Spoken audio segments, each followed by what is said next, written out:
Sometimes labels given to our children can be very debilitating, but Ashlee from AshleeMarie.com talks to us about how we can use that information to overcome those struggles or make them better and make us a happier family.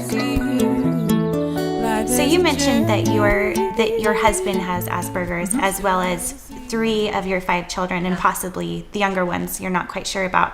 And that is something that people ask about a lot on your blog. It is. Asperger's, if you don't know what it is, it's a difficulty socializing. A lot of it's just kind of natural social inclinations. Like you and I grew up where we know what body language is. You know, we can tell by somebody's facial expression if they're happy or sad or if they're frustrated. We get and understand sarcasm and humor, and my kids just don't. They're very literal. If you say it's raining cats and dogs, they would run to the window and look for the cats and dogs raining. You know, when my daughter was a little girl, we were visiting my favorite aunt, and she was playing with her kids and holding potatoes. Oh, Mr. Potato talks, and doing something funny that most kids would laugh at. And she was like, no, potatoes don't talk. I don't understand. Yeah. And my aunt's like, what is wrong with your daughter? But for the most part, my kids are really high functioning. So when you first meet them, you probably wouldn't really know. They tend to have a lot of sensory issues. They're really sensitive to light and sound, some certain clothing textures. A lot of times people ask me, well, was that hard when you got your diagnosis? But for me, they were the same kids the day before the diagnosis as they were the day after the diagnosis. So it really didn't change anything other than give me a name where I could find more tools to help me.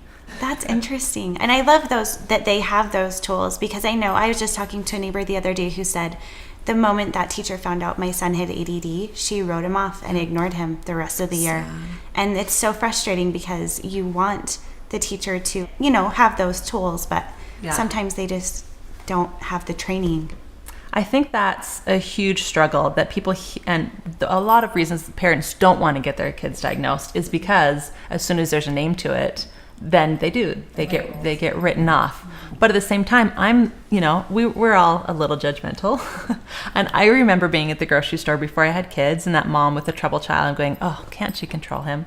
And now I'm the mom with the kids that people are rolling their eyes on, because my kids have temper tantrums and freak out, and I'm the one going, please just be patient with my kids. It's not their fault, And so I have certainly grown a lot through having children on the spectrum. And I think because my husband is also on the spectrum, it helps my kids, because while I don't always understand the way their brain works, because it works so differently from mine, they at least have that parent who does understand. So while it can be frustrating to be married to an Aspie, it really benefits my kids. So we're in a good situation.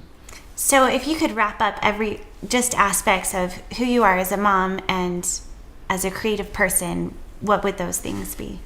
I think it's important for moms to not only as their parents, be patient with your child and get to know them and cater to them or not cater to them, depending on what you're trying to teach them. I think it's really important for moms to feed themselves too. And for me, that's what my blog has been. It's been an outlet for me to refocus on me, because for a couple of years there, it was just all about the kids and it was all about my husband. And I was feeling, even though I was trying to choose to be happy, it's hard to choose to be happy when you're worn out all the time.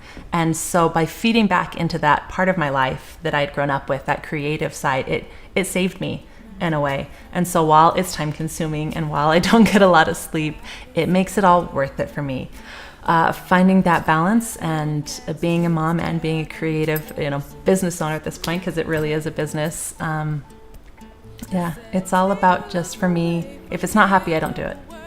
If something's become a challenge and so much work that I'm no longer enjoying it, I just stop whatever that thing is so that I can continue to be a good mom by enjoying what I'm doing. So choosing joy, that's my mommy style. Life is a journey, still you will see.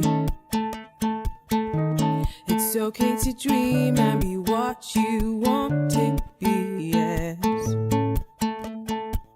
But don't be stuck too long